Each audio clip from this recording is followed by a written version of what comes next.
Pakinggan ulit natin. Tunog helicopter. Tunog helicopter.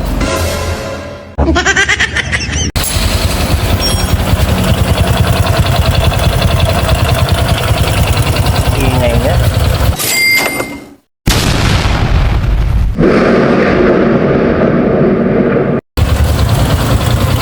Iba ang tunog niya eh. Ginawa rin nila. Binuksan na nila. Hindi rin na ano. Oh, kailangan to ah. Bibiyakin talaga to. Ilan ang takbo? Bata pa to ah. Bata pa to ah. Sige. Saan pa galing, Paps? Talban pa. Montalban, Rizal. Kabili na ako ng sa likod eh. Grabe ah. Hindi na talaga tatakbo motor nito.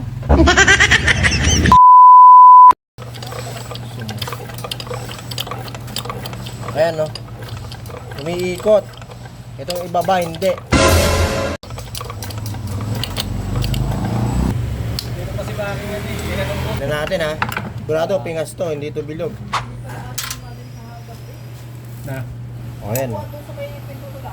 Hindi na siya bilog. Hindi umiikot eh. Hindi na umiikot. Nilinis ni G. Eto na. Magkakaalaman na.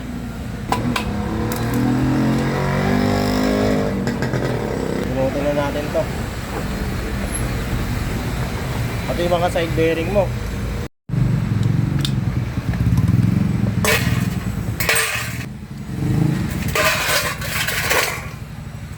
Dali lang magbaklas eh.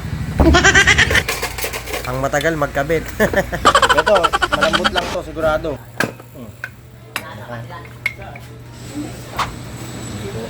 Ay, din. O yan.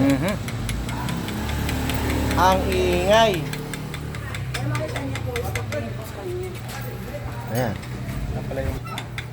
Kaya nadamay lahat. Ito lang yan, para patingawan lang yan. Yan mga idol, ito yung kanyang piston. K41A. Ito yung parts number niya. Ito yun naman yung kanyang piston ring. Alright. Honda.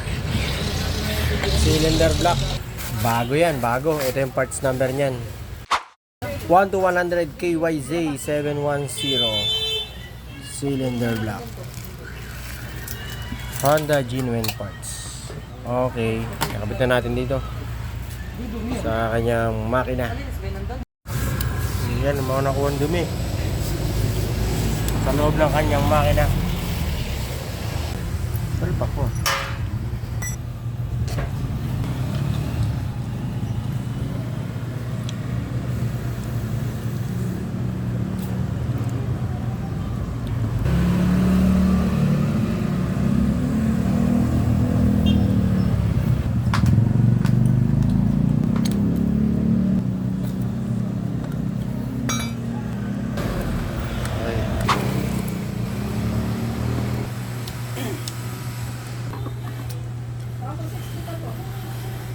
Ha?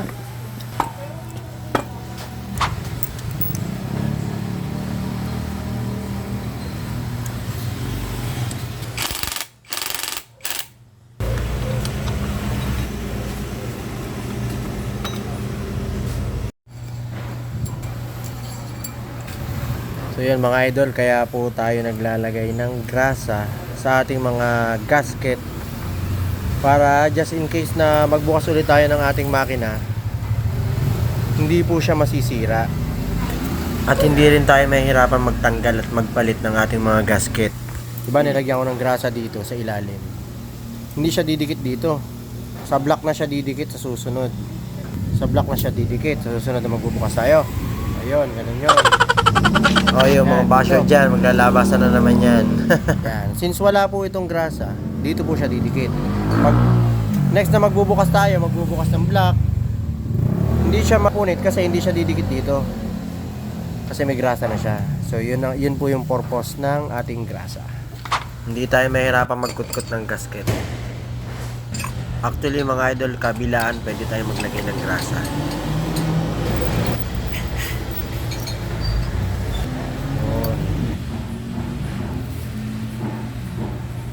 Yun mga idol, ito yung oil pump ng 5 type, oil pump ng FI. para sa mga nagtatanong, parehas lang po yan. Wala yung pinagkaiba. Para sa parehas. Yung pang FI, pwede kabit sa carb.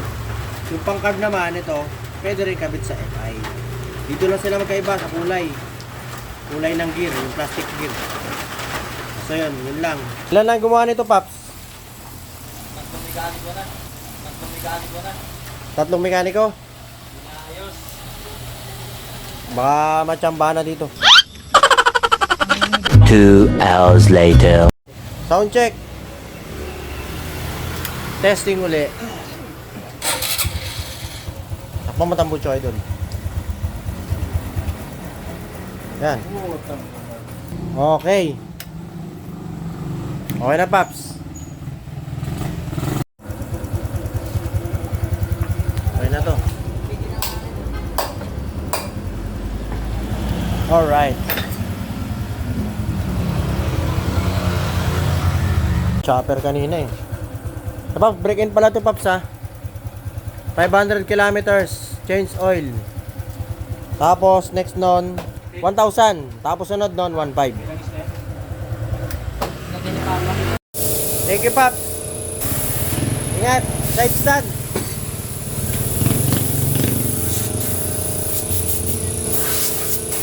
Bye-bye.